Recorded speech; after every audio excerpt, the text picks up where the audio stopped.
Today we're discussing an old nutrient, okay, B9, folic acid, and the benefit, the tremendous benefit it has on kidney disease. I talked about this before. I want to talk about it again because it often gets overlooked for fancier supplements, and how this nutrient that's been studied for decades for kidney disease is so important for you. That's what we're discussing today. If you're new to the channel, make sure to subscribe. We've got hundreds of videos, like, comment.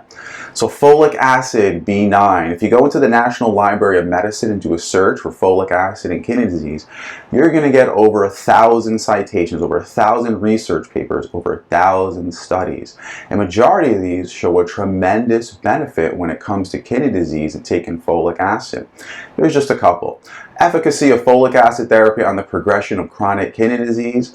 That's from the Journal American Medical Association, 2016. Effects of folic acid therapy on the new onset of proteinuria in Chinese hypertensive patients. That was by the American Heart Association, 2017. So folic acid does so many good things for the kidney. It can lower proteinuria. Okay, it helps slow down kidney disease. It helps with all the complications. And something that's looked at is something called homocysteine. Okay, it's an amino acid that's produced from protein breakdown, and this amino acid is bad for the body.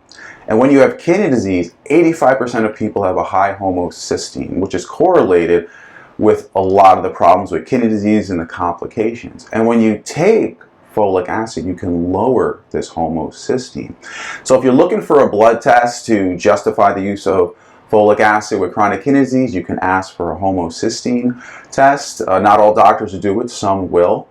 Now, any type of folic acid is seen to benefit, even using really low dose and poor quality ones of folic acid of 400 micrograms a day has shown benefit. But what has really shown a tremendous amount of benefit is using a type of folic acid called methylated.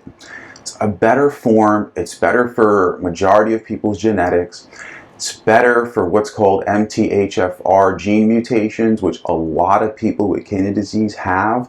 So methylfolate, methylfolic acid, it's generally L-Methylfolate, you'll see it. There's a few different forms, but you want the L-Methylfolate. That is shown to have the best, most amount of benefit.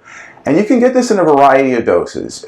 You can get 1 milligram up to 5 milligrams to 10 milligrams to 15 milligrams.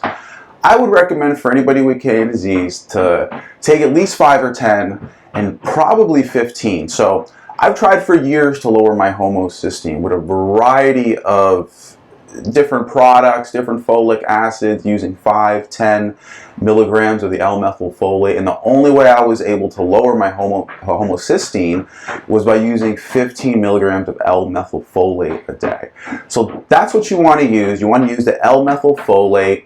Okay, it's a little bit more money, but it's a much better quality. It's going to do much better for your kidneys and all the complications, and you want to use it as part of a program. Don't use it by itself and think that this is the end-all be-all.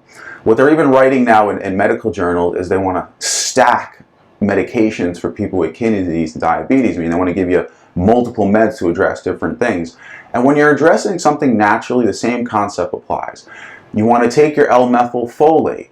You're following a good kidney disease diet. You're taking vitamin D. Maybe you're taking omega-3 and you're taking other supplements, sodium bicarbonate. And when you stack all these is where you get to see tremendous benefit. And where we see in research papers where people can reverse their kidney disease is by stacking a variety of nutrients and doing different things to help your kidney health. So thanks for watching, everybody, and to your best kidney health. Bye.